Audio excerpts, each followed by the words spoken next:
Hello everybody, welcome to another review. Today I'm going to be reviewing the brand new album by Code Orange, The Above. So this just recently came out and I thought, well, since I've listened to Underneath and I honestly quite enjoyed that record from what I remember, even though it's been a long time since I've listened to it, as I've jammed to that one on the debut and kind of fallen out with the band a little bit. They've just kind of been one of those bands I just haven't kept fully up to date, but I wanted to review this album and see what new ideas and what different elements that this hardcore metalcore band has been experimenting with, and yeah, let's see how it goes. So I feel like the first like 4 or 5 tracks might be a bit more controversial to a lot of fans who really want more of that classic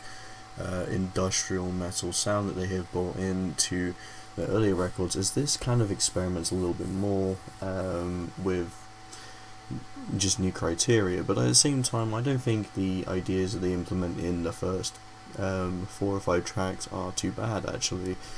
You got influences from bands like Nine Inch Nails, and this is quite apparent, especially on Take Shape, which is the iconic a song from Code Orange, if you kept up to them, that features Billy Corgan, the vocalist for Smashing Pumpkins. So I think, while honestly his appearance is just kind of there, it didn't really do much with the song, and I feel like a lot of people could have just done his part and it wouldn't make much of a difference. I think the overall feel of the song isn't too bad per se. I like the Nine Inch Nail instrumentation, just the roughness and just the way it just absolutely pounds that electronic sound to it is pretty good in my honest opinion. But I think like a lot of the tracks definitely are intriguing for this point, because you dive further into the meat of what you really want. Past this is around a drone opting out of the hive, but before that you get tracks like Never Far Apart, which it plays with just kind of new elements. It's a bit more of a less screamy track. There's just a bit more whispering, a bit more of a mysterious nature that they've been following with this one. And as you start to go through the tracks, you start to notice around The Mask of Sanity Slips what this album is really trying to entail, and I think they got some good ideas lined up for this one. I think they're kind of pushing some new areas that I think are pretty intriguing and stuff that I think will kind of pull you in. Mirror's very different from the rest of the album. This one is quite a light song, and compared to almost every other track, you will notice the distinguishing features of just this calmer arranged set of soft vocals and just a overall less hectic vibe that this track kind of flows with. But as soon as you get to the drone opting out of the hive, this is where the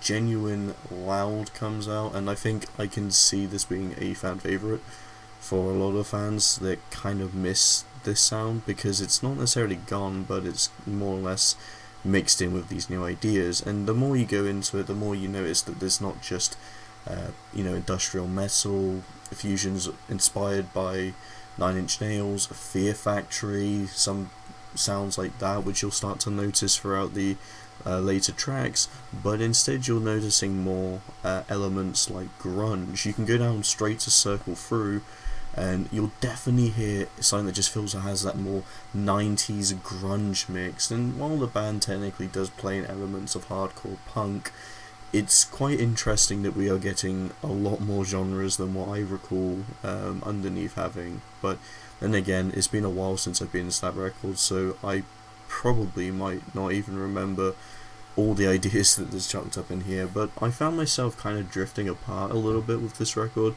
I think this got some great ideas. I think you got some punchy choruses that work great with just the uncleans. I think the guitar work improves, especially on this later half, but you're kind of diving in what I think is a little bit of a fluctuating mess in some of the areas. Not saying that all the tracks are terrible. I don't really think there's anything that feels too weak, but there's some filler tracks, honestly, that kind of just don't need to be there. I just feel like that's some of the last tracks, but a dream, it's kind of cool, but I don't think it really serves much to the album, especially later on. I just feel like that doesn't really need to be there, and some of the ordering just is kind of whack as well. I feel like when you go from Mirror, one of the softest songs, to one of the most hectic, intense songs, A Drone Opting Out the Hive, it can work, but you kind of get this distinguished flow that it just kind of muddles up a bit with just different ideas. And as you dive further into the self-production of this record, you definitely notice that there is a lot more chaotic moments. You get some of the softer tracks kind of here and there. They've still got the energy that the band's known for, but at the same time it carries just elements that feels more in their area and also just kind of out of their area. So I'm applaud Code Orange for trying some of these new areas. I think having the 90s to the noughties sort of sound in a lot of the tracks, especially on the second half, is kind of a nice little touch, I'd say. I think it definitely does pull me in more. Even the chorus in Splinter the Soul, just something like that, it definitely feels like it has that new metal, industrial just chorus, the vibe. Even the structure of the song just feels like that, but I think it's not done in a way where it's like, oh, you guys remember that era that a lot of people used to shit on because new metal just has a terrible rep. I feel like they just kind of have their own take on it that doesn't feel like it's just being silly. It just definitely feels like they're trying to do a modernized industrial version. It's not the most consistent album out there, but Code Orange I think delivers what I consider to be a pretty decent listen. I say that this album probably gets a 3 out of 5 in my opinion. I do think there's some elements that just doesn't need to be on this record, and while it may not be the most enticing listen, as from what I remember from Underneath, I kind of just vibed with the album a little bit more. I think the structure and the flow felt a little bit better. I find this album's a bit too long and some of the filler needs to be cut out, but as a whole it's not a bad album at all. I hope you guys enjoy. Thank you so much for watching and see you guys in the next video.